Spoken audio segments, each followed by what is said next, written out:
Hello दोस्तों, crack UP board exam YouTube channel में स्वागत है। तो जितने भी क्लास 12th के बच्चे इस वीडियो को देख रहे हैं, वीडियो को पहले तो एंड तक जरूर देखना। आज के इस वीडियो में हम आपको ये टॉपिक बहुत ही इजीली वे से समझाने वाले हैं। तो आपका चैप्टर कौन सा चल रहा था? वैद्युत आवेश तथा क्षेत्र, जिसमें हमने आपके लगभग टॉपिक्स को क्लियर कर दिया। तो मैंने उसकी प्लेलिस्ट लिंक डिस्क्रिप्शन बॉक्स में डाल दी। जितने भी बच्चों का पिछले टॉपिक्स अगर आपको देखने हैं तो लिंक डिस्क्रिप्शन बॉक्स में पढ़िए। क्लास 12th फिजिक्स 2026, ठीक है। तो चलिए बिना देरी करे वीडियो को स्टार्ट करते हैं। आज का जो टॉपिक है, टॉपिक का नाम है वैद्युत फ्लक्स, जिसे हम लोग इलेक्ट्रिक फ्लक्स भी बोलते हैं। ये टॉपिक बहुत ही इम्पोर्टेंट है आपके बोर्ड एग्जाम के लिए। ये 2 नंबर में आपसे बोर्ड एग्जाम में पूछा जाता है और इसका जो सूत्र है उससे आपके डेरिवेशन और न्यूमेरिकल्स में काफ़ी हेल्प मिलती है। तो जो इसके सूत्र से डेरिवेशन लगते हैं वो भी काफ़ी अपने आप में इम्पॉर्टेंट और लॉन्ग में 5 नंबर में पूछे जाते हैं। तो अगर आपको वैद्युत फ्लक्स अच्छे से समझ में आ गया तो आगे आपके जो डेरिवेशन न्यूमेरिकल्स हैं वो आप आसानी से सॉल्व कर पाएंगे। तो चलिए बिना देरी करे वीडियो को स्टार्ट करते हैं। वैद्युत फ्लक्स क्या होता है?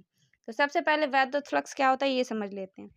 तो क्या लिखा है? वैद्युत क्षेत्र में स्थित किसी काल्पनिक पृष्ठ से होकर जाने वाली रेखाओं की संख्याओं की माप को क्या बोलते हैं हम लोग? वैद्युत फ्लक्स बोलते हैं। अब ये रेखाएं कौन सी रेखाएं होंगी? ये रेखा आपकी वैद्युत वल रेखाएं। कौन सी रेखाएं?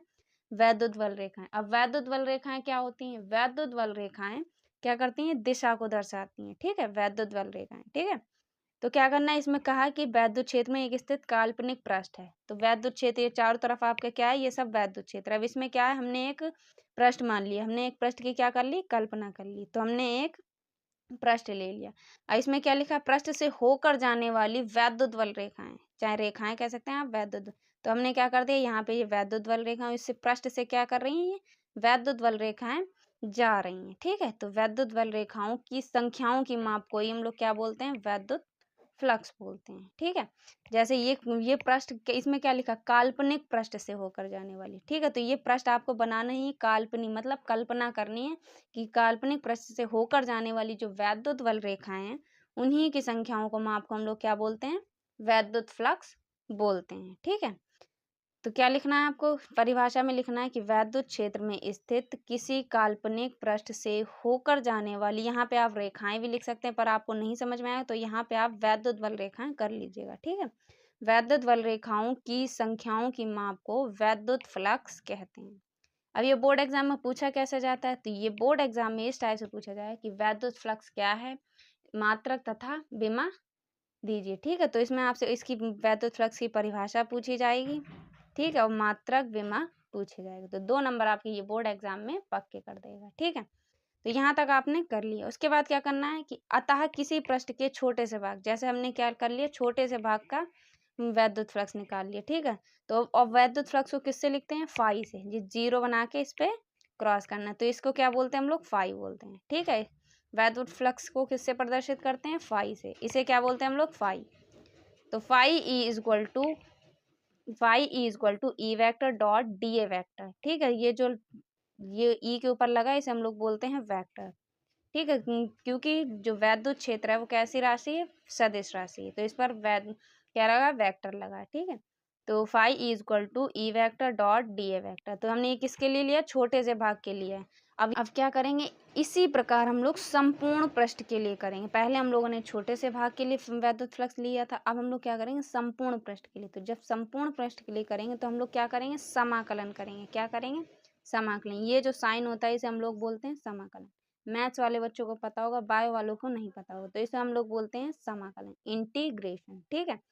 जब संपूर्ण पृष्ठ के लिए करेंगे तो समाकलन करेंगे, इसका मतलब ही होता है संपूर्ण भाग, ठीक है। तो जब हम लोग संपूर्ण पृष्ठ के लिए करेंगे क्या आएगा? तो phi E is equal to समाकलन ई डॉट डी ए, और इस पर वेक्टर है सदिश राशि, क्योंकि ये सदिश राशि है तो ई vector dot D A vector, ठीक है। तो ये आ जाएगा। अब हम क्या करेंगे, अब पहले हमने वैद्युत क्षेत्र का संपूर्ण पृष्ठ के लिए कर दिया। अब क्या करेंगे, वैद्युत क्षेत्र को हम लोग क्या कर लेंगे? बाहर निकाल लेंगे। वैद्युत क्षेत्र को बाहर निकाल लेंगे तो किसके सापेक्ष करेंगे? डीए के सापेक्ष हम लोग समाकलन करेंगे। तो जब डीए के सापेक्ष करेंगे तो क्या निकल के आएगा? तो सबसे पहले आपको ये एक चीज समझ में आना चाहिए, जैसे आपने 12th में मैथ्स में पढ़ा होगा, समाकलन चैप्टर में dx इक्वल टू जब हम लोग dx के सापेक्ष करते हैं तो क्या निकल के आता है, x निकल के आता है। इसी प्रकार अगर हम लोग dt के सापेक्ष करेंगे तो क्या निकल के आएगा, t निकल के आएगा। तो इसमें किसके सापेक्ष हम लोगों ने किया है, dA के सापेक्ष, तो क्या निकल के आएगा, dA के जब सापेक्ष हम लोग समाकलन करेंगे तो a निकल के आएगा। जितने भी मैथ्स वाले बच्चे हैं वो जरूर से कमेंट करके बताएं कि dr के जब सापेक्ष करेंगे तो क्या निकल के आएगा। एक बार ये कमेंट करके जरूर से जरूर बताइएगा। तो इसका जो जब हम लोग डी ए के सापेक्ष करेंगे तो क्या निकल के आएगा, ए निकल के आएगा। तो phi E equal to E vector dot D A vector, यही आपका क्या है, वैद्युत फ्लक्स का सूत्र है। अब इसको यहाँ तक आपका क्या होगा, कंप्लीट होगा। यहाँ तक ही आपको लिखना नहीं है, इसका मात्रक भी लिखना होगा और आपको विमा भी लिखनी होगी, तभी आपको 2 नंबर पूरे मिलेंगे। तो इसका मात्रक क्या है, इसका मात्रक है न्यूटन मीटर स्क्वायर प्रति कूलम। अभी आपको अगर बाई चांस नहीं याद हुआ तो आपको ये याद रखना है कि वैद्युत क्षेत्र का फॉर्मूला क्या होता है, E equal to F upon Q, E equal to F upon Q. इसका मतलब क्या होता है, बल का मात्रक न्यूटन होता है और आवेश का मात्रक क्या होता है, कूलम होता है। ठीक है, तो न्यूटन प्रति कूलम, और ये क्या है, ए मतलब क्षेत्रफल, क्षेत्रफल का मात्रक क्या होता है, मीटर स्क्वायर। ठीक है, तो क्या आ जाएगा, तो बल का तो न्यूटन प्रति कूलम गुणे क्या आ जाएगा, मीटर स्क्वायर, क्योंकि क्षेत्रफल का मात्रक क्या है, मीटर स्क्वायर। तो न्यूटन मीटर प्रति कूलम, न्यूटन मीटर स्क्वायर प्रति कूलम, और या तो इसका मात्रक आपका होगा वोल्ट मीटर। ये बहुविकल्प में भी क्वेश्चन आपसे पूछ ले रहा था कि वैद्युत फ्लक्स का मात्रक क्या होता है, आपको 4 ऑप्शन दे देगा, न्यूटन मीटर स्क्वायर या न्यूटन मीटर स्क्वायर प्रति कूलम, इस टाइप से आपको दे देगा और सही आपको मात्रक लगाना होगा। और ये वाला मात्रक आपको याद रखना है कि एक्स का, इसे हम लोग क्या बोलते हैं, वोल्ट मीटर भी कहा जाता है। एक मात्रक ये होता है और एक मात्रक आपका वोल्ट मीटर होता है।